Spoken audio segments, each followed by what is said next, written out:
西城這孩子啊，從小父母去世的早，我们顧家以前就我们一老一小2个人，現在你既然已經嫁到了我們的顧家，那我也就沒有什麼心願了，就想着能早日看到你們的孩子，那樣呢，我也能安心的閉眼了。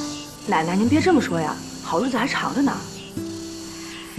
你現在的任務啊，就是要多和西城培養感情，早日讓我抱上曾孫子。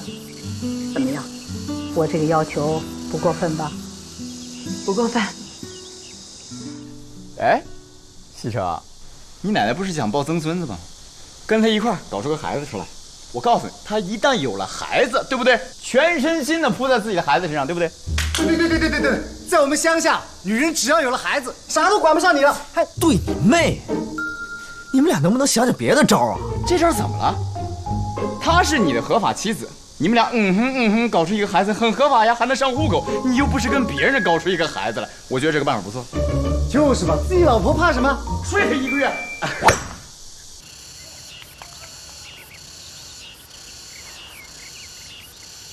怎麼辦呢？这個賀錦熙發信息不回，打電話不接，這個日子什麼時候是到頭啊？不知道什麼時候回來。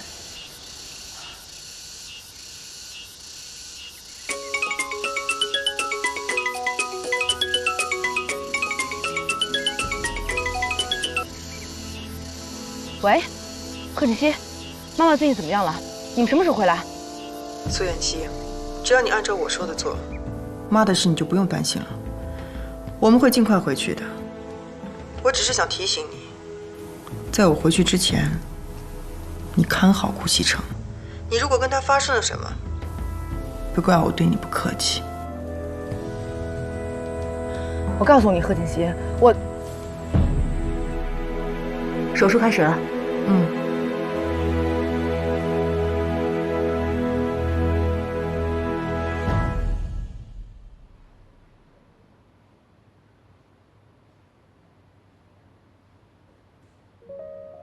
你現在的任務啊，就是多和西城培養感情，早日讓我抱上曾孫子。